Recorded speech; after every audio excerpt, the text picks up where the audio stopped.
Good morning students, physics की class में आपका हार्दिक स्वागत है। लास्ट लेक्चर में अपन ने देखा था कि अचालक ठोस गोले के कारण विद्युत क्षेत्र की तीव्रता किस प्रकार से उत्पन्न होती है।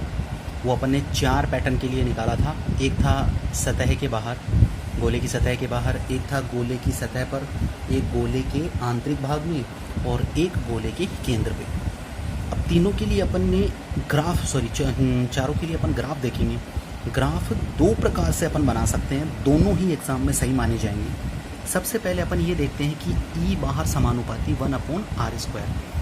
ये अपन ने उस समय भी किया था, वहाँ पे अलग से निकाल लिया था कि स्मॉल r वेरिएबल है और उसके व्युत्क्रमानुपाती स्क्वायर में होता है। फिर ई सतह के लिए नियत था और ई अंदर के लिए समानुपाती r था और ई केंद्र पे 0। अब इसके लिए ग्राफ बनाना है। ग्राफ बेटा 2 तरीके से बनेगा। पहला तरीका संपूर्ण गोले के लिए और दूसरा तरीका है अर्ध गोले के लिए। पहले मैं संपूर्ण गोले के लिए बताता हूँ। देखो, मैंने यहाँ पर एक क्षैतिज एक्स रेखा खींच ली, ठीक। इसको तो मैं दूरी से दर्शाऊंगा यानी r से। तो इधर तो मैं 0, ये मूल बिंदु है। यहाँ पर मैंने ले लिया स्मॉल r धनात्मक। अब मूल बिंदु की इधर क्या होगा, ऋणात्मक, तो यानी r बराबर नेगेटिव, ऋणात्मक। इस तरफ विद्युत क्षेत्र आएगा। ये पीक पॉइंट है जहाँ पर होगा अधिकतम। अब अगर अपन देखें तो सतह के बाहर कैसा है, पहले तो केंद्र पे देखते हैं। केंद्र पे कितना, 0। ये रहा केंद्र, तो इस केंद्र पे कितना है, 0। तो यहाँ से अपन को ग्राफ स्टार्ट करना है। अब देखो अंदर क्या है, समानुपाती है r की, यानी दूरी के समानुपाती, और समानुपाती के लिए एक सीधी रेखा आती है। तो अंदर जहाँ जहाँ रहेगा मैं इधर सीधा समानुपाती का करूँ। कहाँ तक करूँगा, केवल अंदर के लिए। अंदर कहाँ, गोले के अंदर, केवल इतने के लिए। तो यहाँ से लेकर यहाँ तक एक सीधी रेखा जो कि क्या है, ई अंदर समानुपाती स्मॉल r। अब यहाँ पर सतह आ जाती है, तो सतह पर क्या होगा, मैक्सिमम। मैंने मान लिया कि ये मैक्सिमम पॉइंट है, ये मैक्सिमम है, ठीक। तो ये मैक्सिमम पॉइंट है, तो यहाँ पर तो हो गया सतह नियत। फिर बाहर बचा, बाहर क्या है, व्युत्क्रमानुपाती यानी 1/r² है। तो यहाँ से मैं व्युत्क्रमानुपाती का ये ग्राफ होता है, तो व्युत्क्रमानुपाती का ये होता है। तो बाहर के लिए मैंने ये कर दिया। तो ये तो मैंने ई केंद्र दर्शा दिया, कितना है, 0। ये जो है ना, ये बाहर वाला, ये क्या होगा, ई बाहर समानुपाती 1/r², ठीक। तो ये ग्राफ क्या बना, इधर से इस प्रकार से बना। ये का ये नेगेटिव डायरेक्शन में करेंगे भाई। अंदर, गोले के अंदर क्या होगा, गोले के अंदर समानुपाती r होगा, सतह पे अधिकतम इसी के समान, जितना ये है उतना ये है, और फिर बाहर व्युत्क्रमानुपाती। ये लो, ये हो गया ग्राफ। दोबारा समझ लेना, मैं दोबारा बता रहा हूँ। केंद्र पे 0 है, ये ध्यान रखिए। चारों जो चीज़ें हैं ना, इनको अच्छी तरह से ध्यान रखें, इनको अच्छी तरह से नोट करके चलें कि केंद्र पे 0 है, फिर अंदर समानुपाती r है, यानी कि ये समानुपाती r हो गया। फिर बाहर व्युत्क्रमानुपाती है, तो ये लो व्युत्क्रमानुपाती हो गया। जैसा ये ग्राफ बना वैसा ये ग्राफ बन गया। अच्छा, ये पॉइंट कौन सा है, ये स्मॉल r बराबर कैपिटल R, यानी गोले की सतह पे। ये भी स्मॉल r बराबर माइनस का कैपिटल R। अब प्लस माइनस में कंफ्यूज मत होना, क्योंकि ये मूल बिंदु है, इसलिए इधर अगर पॉजिटिव है तो इधर क्या आएगा, नेगेटिव आएगा। बस यही इसका फिनोमिना है, बाकी प्लस माइनस में ऐसा कुछ भी लेना देना नहीं है। ये केवल अपन गोले की दोनों साइड दर्शाने का एक तरीका है। पहला तरीका तो ये रहा, जो कि मोस्टली सुटेबल माना जाता है, क्योंकि संपूर्ण गोले के लिए इसने ग्राफ दर्शा दिया। दूसरा है जो आपकी बुकों में भी दे रखा, बुकों में नहीं सॉरी गाइडों में दे रखा है। ये है ना, ये NCERT और RBSC द्वारा स्टैंडर्ड माना जाता है। लेकिन कुछ गाइड ऐसी हैं जिनमें एक तरफ के गोले का ही दे रखा है, वो भी मैं बता देता हूँ। देखो, ये ग्राफ भी माना जाता है। ये केंद्र है, जिसको क्या कहेंगे अपन, मूल बिंदु O, ठीक। और यहाँ से यहाँ तक ये x एक्सिस है, जिसको अपन r से डिनोट कर दिया, और इधर कर दिया E से। बिल्कुल काम जैसा इसमें कर रहे हैं उस वैसा ही काम इसमें हो रहा है। अब केंद्र पे कितना है भाई, ध्यान दें, केंद्र पे कितना है, 0। तो केंद्र पे 0। फिर अंदर कितना है, समानुपाती है। तो यहाँ से लेकर यहाँ तक मैंने मान लिया कि ये गोले का आंतरिक भाग है। ऐसा मान लो कि ये आधा गोला इधर है, ये आधा गोला है, फिर ये पूरा का पूरा ये बन जाएगा। तो यहाँ पर स्मॉल r बराबर कैपिटल R, ये क्या है, ये त्रिज्या है, यानी स्मॉल आर बराबर कैपिटल आर, मतलब ये सतह हो गई। देखो यहाँ मैंने लिख भी रखा है ई सतह बराबर नियत और अधिकतम, तो यानी आंतरिक भाग में तो समानुपाती में बढ़ गया, यहाँ पर आकर मैक्सिमम, और सॉरी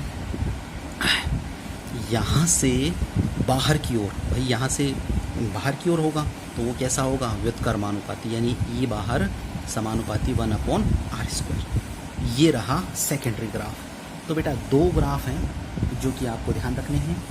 ये ग्राफ भी सही माना जाता है और ये तो प्रॉपर तरीके से सही है, इसमें तो कोई दो राय नहीं है। मेरा आपको ये सजेशन रहेगा कि आप ये ग्राफ दिमाग में बैठा के चलें, जो मोस्ट प्रोबेबल सही है, ठीक है। तो ये तो हुआ अचालक गोले के कारण। अब बेटा एक छोटा सा टॉपिक और इसमें रह गया, वो मेरे ध्यान में नहीं था, अचानक से ध्यान में आया, तो वो टॉपिक अपन कर लेते हैं कि आवेशित चालक की सतह पर बल या दाब, जिसे वैद्युत दाब भी कहा जाता है, इसके ऊपर कभी कभार न्यूमेरिकल पूछ लेते हैं, डेरिवेशन के चांसेस कम होते हैं। हाँ, लेकिन इसका ये एक सब पार्ट हो रहा है, यानी छोटा पार्ट हो रहा है। उस छोटे से पार्ट में वैद्युत ऊर्जा पूछते हैं या फिर ऊर्जा घनत्व ये पूछते हैं, तो वो इसी से निकल कर आता है, इसलिए मैं इस टॉपिक को छोड़ना नहीं चाहता। वैसे ये टॉपिक चुंबकीय क्षेत्र वाले में करवा सकते हैं अपन, लेकिन वहाँ पर करवाने का मतलब है कि विद्युत क्षेत्र के फिर इस वाले पोर्शन को दोबारा रिपीट करना, तो ये वाला पोर्शन के साथ में कंप्लीट हो जाए, मैं ये चाहता हूँ। इसलिए थोड़ा सा ध्यान देना इसमें क्या हो रहा है। इसका फाइनल कंक्लूजन मैं एंड पे बताऊंगा जब डेरिवेशन ख़त्म हो जाएगा, लेकिन अभी अपन सिस्टमेटिक तरीके से चलते हैं। बेटा इसको शॉर्ट में करने का भी एक तरीका है, शॉर्ट में करने का तरीका केवल आपको याद करना है, याद रखना है, और बाकी ये चीज़ तो आपको स्टैंडर्ड रूप से लिखनी ही है। तो याद करने का तरीका मैं इसको बता दूंगा, उसमें कोई टेंशन नहीं होगी, बस आप तो ये ध्यान रखिए कि ये अपन को अब करना है। तो देखिए इसमें पहली बात कि आवेशित चालक है, तो चालक के लिए दो बातें ध्यान रखिए कि चालक के आंतरिक भाग में विद्युत क्षेत्र कितना होता है, 0, और चालक को अगर आवेश देंगे तो उसकी सतह पर एकत्रित हो जाएगा। ये दो बात अपन को पता है चालक आते ही। अब अपन इस चालक पर बल या दाब ज्ञात करेंगे, जिसको अपन वैद्युत दाब भी कह सकते हैं। तो पहले इसकी थोड़ी थ्योरी देखते हैं। माना एक चालक की सतह पर पृष्ठीय आवेश घनत्व सिग्मा है, गोला है, वो भी चालक है, उसको आवेश देंगे तो पृष्ठीय आवेश घनत्व आएगा। अगर अचालक होता तो पृष्ठीय आवेश घनत्व नहीं आता, पिछले वाले डेरिवेशन की तरह क्या आता, आयतनिक आवेश घनत्व आता, ठीक है। वहाँ पर आयतनिक आवेश घनत्व आता, यहाँ पर पृष्ठीय आवेश घनत्व इसलिए है क्योंकि ये एक चालक गोला है। अब आगे देखते हैं, सिग्मा मान लिया अपन ने, जिसके किसी बिंदु पर अंदर व बाहर की ओर सममित बिंदु P1 तथा P2 है। अब देखो ये मैंने एक मान लिया गोला है, चालक, ठीक। यहाँ पर मैंने इसका एक छोटा सा सेक्शन काटा है, ये सेक्शन ए बी, ये छोटा सा एक सेक्शन काटा है मैंने, ये ए बी, ठीक है। तो इस सेक्शन, ये जो भाग है ना, ये चाप कट रहा है, इस चाप के एक बाहर की ओर पॉइंट लेता हूँ P1 और एक अंदर की ओर पॉइंट लेता हूँ P2, ठीक। दो पॉइंट मैंने ले लिए, तो एक तो ये अल्पांश बचा है ए बी, और एक क्या बच गया, ए सी बी। इसमें दो पोर्शन बच गए, मैं फिर से रिपीट कर रहा हूँ। एक तो ये छोटा सा अल्पांश ए बी बच गया, ठीक, जिसके दोनों ओर बिंदु, एक बाहर है P1 और एक अंदर है P2, ठीक है। और एक बड़ा वाला अल्पांश बच गया ए सी और बी, ठीक है। अब इन दोनों अल्पांशों के लिए बात करेंगे अपन। उससे पहले अगर अपन देखें कि P1 पर विद्युत क्षेत्र कितना होगा, P2 पर कितना होगा। पहले बात करते हैं P1 पर विद्युत क्षेत्र की दिशा। बेटा P1 पर विद्युत क्षेत्र की दिशा E1 और E2, देखो E1 तो है बाहर विद्युत क्षेत्र और E2 क्या है, सतह का विद्युत क्षेत्र। तो बाहर का और सतह का दोनों के लिए E1 और E2 अलग अलग मान लीजिए। देखो यहाँ पॉइंट में इंडिकेट कर रखा है, ये रहा E2, ये रहा E1। अब जो विद्युत क्षेत्र होता है उसकी दिशा हमेशा बाहर की ओर होती है, तो ये रही बाहर की ओर E1, E2 है सतह, वो भी बाहर की ओर, यानी ये भी इसी दिशा में हो लगेगा। तो यानी कि E1 और E2 बाहर की ओर कैसे हैं? बाहर की ओर दोनों एक ही दिशा में है, E1 भी बाहर की ओर और E2 भी बाहर की ओर। अब आंतरिक भाग में देखते हैं। भाई आंतरिक भाग में E1 जो है वो तो अंदर की ओर लगेगा और E2 बाहर की ओर। अब आप कहोगे कि सर E1 अंदर की ओर क्यों लगा? बेटा इसको यहाँ पर माना जाता है, वो मैं अभी आपको बताऊंगा कैसे माना जाता है। ये मानने पर ही अपना आंतरिक भाग में शून्य विद्युत क्षेत्र प्राप्त होता है, अदरवाइज विद्युत क्षेत्र शून्य प्राप्त नहीं होगा, क्योंकि इस समय इसकी प्रॉपर्टी फिर विफल हो जाएगी। इस विफलता से बचाने के लिए अपन क्या काम करते हैं कि इसको मानते हैं कि इसकी दिशा अंदर की ओर है, या फिर मैं दूसरा एक तरीका और मान लूँ कि भाई E2 है वो तो है बाहर की ओर, E2 तो है बाहर की ओर, और E1 है, E1 क्या है? E1 इस सतह पर लगने वाला है। तो संरक्षण के नियम के अनुसार जितना बाहर लगेगा उतना ही अंदर लगेगा। आप ये मानकर चलो, उसको आगे और कंफर्म कर दूंगा मैं अलग से।